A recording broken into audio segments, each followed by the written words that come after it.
Assalamualaikum warahmatullahi wabarakatuh. Bertemu kembali dengan Ibu Salhaifah Putri pada mata pelajaran kewirausahaan. Nah, pada pertemuan sebelumnya kita sudah menyelesaikan soal evaluasi yang mana dari materi bab 3 hak atas kekayaan intelektual atau HAKI. Nah, pada pertemuan kali ini kita kembali melakukan soal evaluasi tetapi pada materi bab 4 yaitu rancangan prototipe dan pembuatan kemasan produk kreatif. Nah, pengerjaannya, pengumpulannya itu sama seperti minggu kemarin, yaitu kalian hanya perlu menuliskan jawaban saja tanpa menuliskan kembali soal yang ada. Nah, pengumpulannya kalian dapat mengumpulkan di Google Classroom. Nah, untuk itu sebelum kita lanjut ke soal, kita akan melihat dulu jawaban dari soal evaluasi minggu kemarin, yaitu slide selanjutnya. Nah, untuk jawaban soal evaluasi pada minggu kemarin yaitu yang pertama B 32 tahun 2000, 2 D janji lisan, 3A desain tata letak, 4 D konsepsi kuantitas, konsepsi kualitas, dan konsepsi average, 5 B survei terpadu, 6 konsepsi kuantitas, konsepsi kualitas, konsepsi average, 7 A Undang-Undang Nomor 29 Tahun 2000, 8 D peningkatan keragaman genetik, 9 D hanya mencangkup produk VT yaitu bagian dari tanaman. Nomor 10 D, A, B, dan C benar. Nomor 11 D konsepsi kuantitas, konsepsi kualitas, dan konsepsi average. Nomor 12 D desain produk industri. Nomor 13 B naskah cip kopian. Nomor 14 D hak eksklusif untuk pencipta atau penerima hak untuk mengumumkan atau memperbanyak hasil ciptaannya atau memberikan izin untuk itu tanpa membatalkan prasangka menurut hukum dan peraturan yang berlaku. Nomor 15A kebaruan. 16A melindungi kreasi penulis, seniman, pengarang, dan pemain musik, pengarang sandiwara, serta pembuat film dan perangkat lunak. Nomor 17B hak cipta. 18C tidak menggunakan untuk tindakan kriminal. Nomor 19C ilegal. Nomor 20D Cina. Oke, kita masuk ke soal nomor 1 yaitu istilah produk masih dalam kondisi baik adalah. Nah, jadi ini terdapat pada hal yang wajib ada dalam label kemasan produk. Nah, jadi kan kemarin ada 10 tuh. Nah, dalam produk tuh harus ada menunjukkan bahwa produk ini masih dalam kondisi baik. Nah, itu apa istilahnya ya? Jadi kalian cari. Kemudian nomor 2, kemasan yang tahan suhu tinggi umumnya terbuat dari. Nah, ini terdapat pada klasifikasi kemasan. Nah, klasifikasi kemasan itu kan terbagi menjadi beberapa bagian ya. Nah, kemudian ini masuk ke berdasarkan sifat perlindungan terhadap lingkungan. Itu kemarin ada 3, yaitu kemasan hermetis atau tahan uap dan gas, kemasan tahan cahaya, dan yang ketiga itu kemasan tahan suhu tinggi. Nah, jadi kalian cari apa itu ya. Nah, lanjut kita ke soal nomor 3 yaitu kemasan yang langsung bersentuhan dengan produk disebut.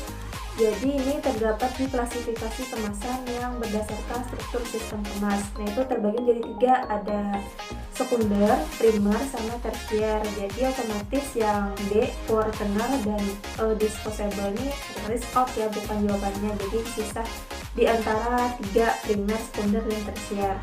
Terus kemudian nomor 4 yaitu contoh kemasan yang bersifat kaku adalah. Nah, kaku di sini berarti dia tidak bisa dibengkokkan. Kalau dibengkokkan otomatis kemasannya itu rusak ya. Jadi kalian cari jawabannya apa. Selanjutnya nomor 5, kemasan yang fungsi utamanya melindungi kelompok-kelompok kemasan lainnya disebut. Nah, ini sama seperti soal nomor 3 tadi ya, terdapat di klasifikasi kemasan yang berdasarkan sistem kemasnya. Itu ada sekunder, tersier, dan primer.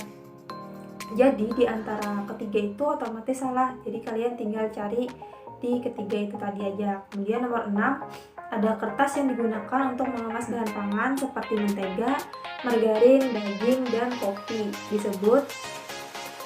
Nah, jadi ini kertasnya harus tahan minyak, tahan tidak mudah rusak, juga tahan lama ya, karena kan produk-produk ini biasanya jangka waktu expirednya itu lama ya. Jadi kalian cari kertas apa nih yang cocok untuk mengemas mentega, margarin, daging, dan kopi. Selanjutnya soal nomor 7 yaitu alasan kertas soluble tidak boleh digunakan di kemasan bahan pangan, yaitu jadi kertas soluble ini dia rentan ya, gampang rusak, jadi tidak cocok digunakan di kemasan bahan pangan. Nah, kenapa demikian? Kalian cari alasannya yang paling tepat apa ya. Kemudian nomor 8, berdasarkan sifat pelindungan terhadap lingkungan, kaleng dan botol gelas tergolong dalam kemasan. Jadi kaleng dan botol gelas ini dia tahan gas, tahan uap ya. Nah, kemudian nih berdasarkan sifat perlindungan terhadap lingkungan. Nah, jadi itu tuh terbagi menjadi 3 aja, yaitu kemasan hermetis, tahan cahaya, dan tahan suhu tinggi. Berarti selain itu jawabannya diotomatiskan salah.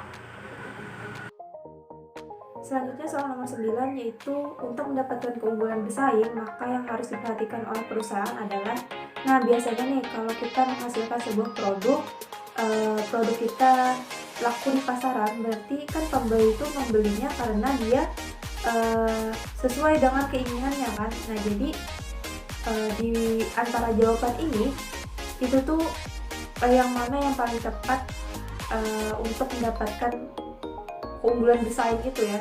Jadi kalian cari. Nah, kemudian nomor 10 nih, tujuan bahan kemasan harus bersifat inert adalah, nah jadi caranya kalian cari tahu dulu inert itu apa dan apa hubungannya dengan kemasan. Jadi kalian cari yang mana yang paling tepat di antara jawaban A sampai E gitu ya.